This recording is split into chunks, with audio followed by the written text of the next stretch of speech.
আমার নবী প্রতিদিন ফজরের নামাজের পর সাহাবায়ে কেরামকে ডেকে জিজ্ঞেস করতেন বিশেষ করে 4টা বিষয়। একটা হলো, আজকে মসজিদে আসার আগে কে দান করেছ? 2 নম্বর জিজ্ঞেস করতেন, আজকে মসজিদে আসার আগে কে একজন রোগী দেখে এসেছো? 3 নম্বর জিজ্ঞেস করতেন, আজকে মসজিদে আসার আগে কে রোজা রেখে এসেছো? 4 নম্বর, আজকে মসজিদে আসার আগে কে একটা জানাজা পড়ে এসেছো? সেভাবে একদিন জিজ্ঞেস করছেন আমার নবী, সবাই চুপচাপ, কেউ কোনো কথা বলে না। সিদ্দিক আকবর রাদিয়াল্লাহু তাআলা তাকাচ্ছেন। সাহাবায়ে কেরামের একটা স্পেশালিটি ছিল যে ক্রেডিট দেওয়া, ক্রেডিট দেওয়া, নেওয়া না। আমরা তো একটা কিছু করলেই কেমনে ক্রেডিট আমি নেব, ঠিক কিনা জোরে বলেন?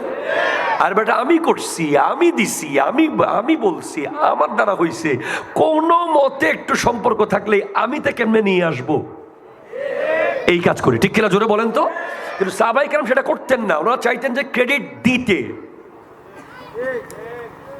উনি করছে, উনি নিজে করলে বলতো না, না উনি করছে, উনি। যেমন আওলাদ রাসূলুল্লাহ সৈয়দ মোহাম্মদ তৈয়ব শাকির রহমতুল্লাহ আলাইহি অনেক কারামত ঘটেছে জীবনে। কেউ যদি বলতো, হুজুর ये क्या किया आपने, बच्चों को तो बचा लिया, बोले मैंने नहीं, हजरात ने।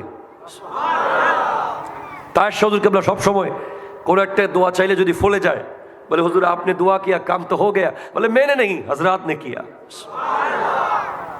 এটা হলো রিয়েলিটি।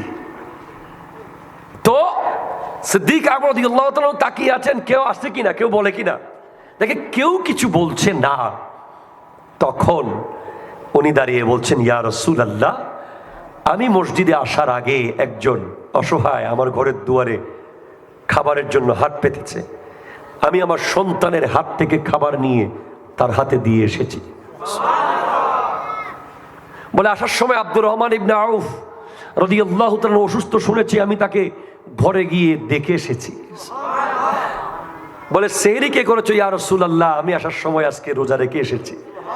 জানাজা কে পড়েছো? ইয়া রাসূলুল্লাহ, আমি গত রাতে বহু দূরে গিয়ে একটা জানাজার নামাজও পড়ে এসেছি। আমার নবী বলছেন, কেউ যদি জান্নাতি দেখতে চাও আবু বকরকে দেখো। সবার আগে ওনার অনেকগুলো স্পেশালিটি রয়েছে, তার মধ্যে একটা হলো ওনার সাথে আমার নবীর সম্পর্ক ছিল তাআল্লুকে ইশকি। একটা হলো সম্পর্ক 3 প্রকার হয়। একটা হলো তাআল্লুকে হুব্বি, একটা তাআল্লুকে ইতিকাদি, একটা তাআল্লুকে ইশকি। আমরা বলি যে আশেক আর মাশুক।